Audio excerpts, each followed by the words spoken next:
You were a political prisoner. You sought asylum in Canada. Now you advocate for women's rights in Iran. How are you processing what's happened in your country? It's really hard to explain. We've been this emotional roller coaster for the past past months and also the past few days.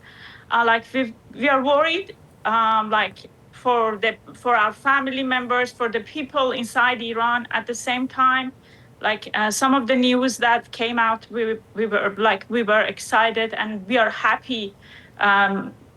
Like many Iranians inside Iran, outside Iran, that finally the bloodthirsty dictator of Iran is gone and people may breathe.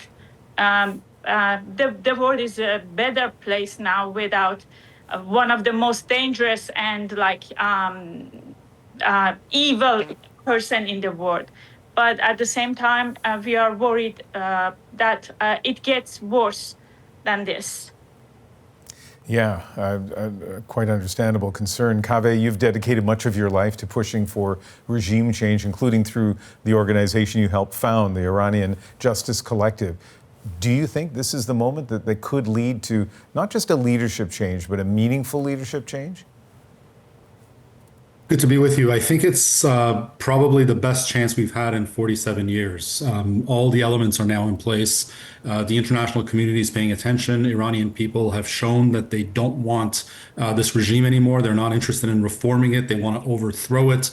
As Shaparak said, the most evil man in that country is now dead. So I think the opportunity is certainly there. I hope that opportunity actually leads to better things and a democratic future for us. Shaparak, you have family in Iran, and I know it's been very difficult for people to get word out, but you have been able to reach them. What have they told you about the mood in the country? The early hours of the strike, I could contact my family members, and I was really worried, but they were happy. And I told them that's not fair. We are worried sick here, but they were happy and. They say that finally we got some answers because the Iranian people did everything. We get along with the reformists. We participate in different elections. We wanted reform. It didn't happen. People came to streets at different times, but they were killed by their own government brutally.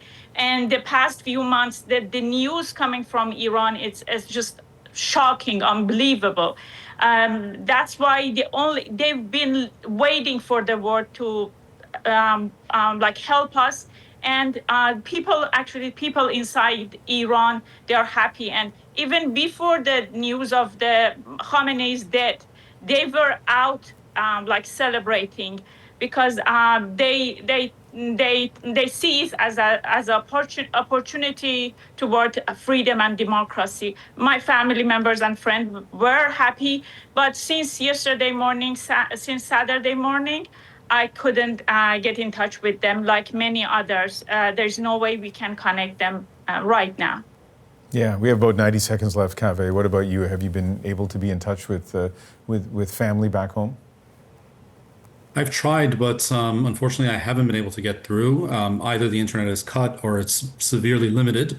But based on conversations I've had with them in the past and based on reactions that I see online from those that can get online, I have no doubt that my family is very, very happy. I mean, I think they have fought for years for freedom to no avail. The international community ignored them. And I know, as strange as that sounds, they were really hoping for an outside party to step in and, give them a chance at freedom. I don't think they're expecting soldiers from another country to show up. They're willing to do the hard work. They're courageous, like many, many Iranian people. But this finally gives them a chance to actually fight for their own freedom. Yeah, but Kaveh, I assume it must be very intimidating, very difficult to step forward in this uncertainty with the regime still apparently in control to try to make change.